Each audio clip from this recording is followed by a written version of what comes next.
जबलपुर की डॉक्टर राजकुमारी बंसल का नक्सली कनेक्शन होने का दावा उत्तर प्रदेश की एसआईटी द्वारा करने के बाद मध्य प्रदेश की राजनीति में भी हड़कंप मच गया है।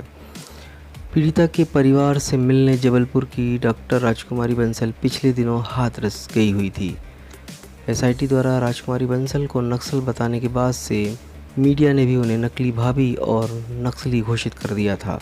डॉक्टर राजकुमारी बंसल से पूछताछ करने अभी तक न तो एसआईटी की टीम उत्तर प्रदेश से आई है और न ही मध्य प्रदेश सरकार की पुलिस भी एक्शन में आई है। अभी तक इस मामले में किसी भी पार्टी ने डॉक्टर राजकुमारी बंसल के समर्थन में कोई भी बयान जारी नहीं किया है। हाथरस पीड़िता के पक्ष में खड़ी होने वाली और एसआईटी के निशाने पर डॉक्टर बंसल के समर्थन में अब कांग्रेस के राज्यसभा सदस्य विवेक तन्खा खुलकर सामने आए। विवेक तन्खा ने कहा है कि देश की 1/3 आबादी दलित और आदिवासी की है और ये लोग आज भी कहीं न कहीं शोषण का शिकार हो रहे हैं। अनुसूचित जाति और जनजाति का स्तर ऊपर उठ सके इसलिए संविधान में भी कानून बनाया गया। इसके बावजूद भी इस समाज पर अत्याचार हो रहा है। हाथरस पीड़िता के परिवार से मिलने अगर डॉक्टर राजकुमारी बंसल गई थी तो उनके दिल में एक सजाती के लिए दर्द और संभल का भाव रहा होगा। विवेक तन्खा ने डॉक्टर राजकुमारी बंसल को एक समाज सेविका के रूप में बताया है और प्रदेश के मुख्यमंत्री शिवराज सिंह चौहान से गुहार लगाई है कि डॉक्टर बंसल को अपराधी न माना जाए बल्कि उन्हें एक समाज सेविका के रूप में देखा जाए। आज मैं समाज से और अपने देश के लोगों से ये बात कहना चाहता हूँ कि हमारा दलित समाज, हमारा आदिवासी समाज पीढ़ियों से पिछड़ा था।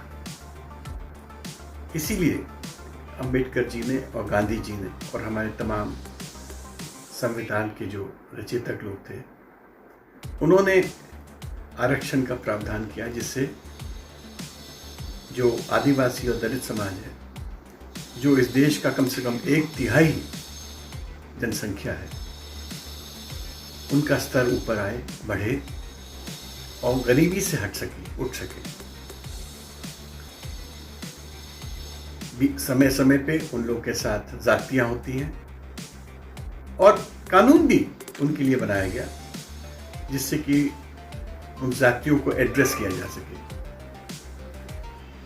सख्त कानून के बावजूद जातियों में बहुत कमी नहीं हुई है और हाथरस एक ऐसी ही घटना है जहां एक दलित समाज की लड़की के साथ बहुत बेरुखी हुई।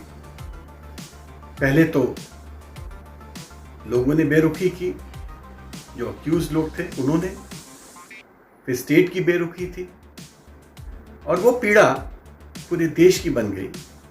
परिवार की तो थी ही और वो पीड़ा सहन के बाहर थी। इसीलिए हमारे जबलपुर शहर की एक दलित समाज की डॉक्टर, जिनको मैं कभी मिला नहीं हूँ मगर जिनके बारे में मैंने सुना है कि वो एक एक्टिविस्ट हैं, एक अच्छी विचारक हैं और समाज के बारे में बहुत सोचती रहती है, उनको पीड़ा हुई और वो हाथरस पहुँच गई थी वो 2 घंटे के लिए, मगर कुछ दिनों तक रुक गई क्योंकि परिवार चाहता था कि वो रुके।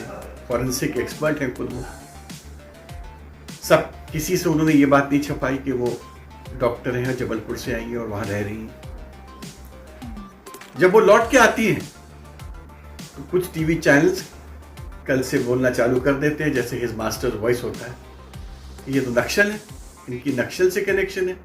ये टिपिकल योगी आदित्यनाथ जी की जो पुलिस फोर्स का जो एक तरीका है, तौर तरीका, उसका एक अंग है। सब लोग स्तब्ध थे कि कैसे ऐसी बात कही जा रही है। ये तो डॉक्टर है, मेडिकल कॉलेज की डॉक्टर है, इनको तो सालों से लोग जानते हैं, ऐसा तो कोई इतिहास नहीं इनका, कोई बैकग्राउंड नहीं है। और मेरे को खुशी हुई कि वो खुद टीवी न्यूज़ में आई और उन्होंने अपनी बात एक्सप्लेन की। आज मैंने सुना कि उनके विरुद्ध कोई एक्शन की बात हो रही है कि उनको शो कॉज नोटिस दिया जाएगा। अरे भाई, किस बात का शो कॉज नोटिस? कोई व्यक्ति अपनी समाज के साथ एम्पथाइज करना चाहता है, अपनी समाज की पीड़ा शेयर करना चाहता है, उस फैमिली के साथ जो अपनी डेथ हुई लड़की, जिस लड़की की डेथ हो गई है, उसको गले नहीं लगा सकी, उसके बिना क्रेमेशन हो गया, अगर हम उनके साथ जाके सहानुभूति प्रकट करते हैं तो क्या अपराध है?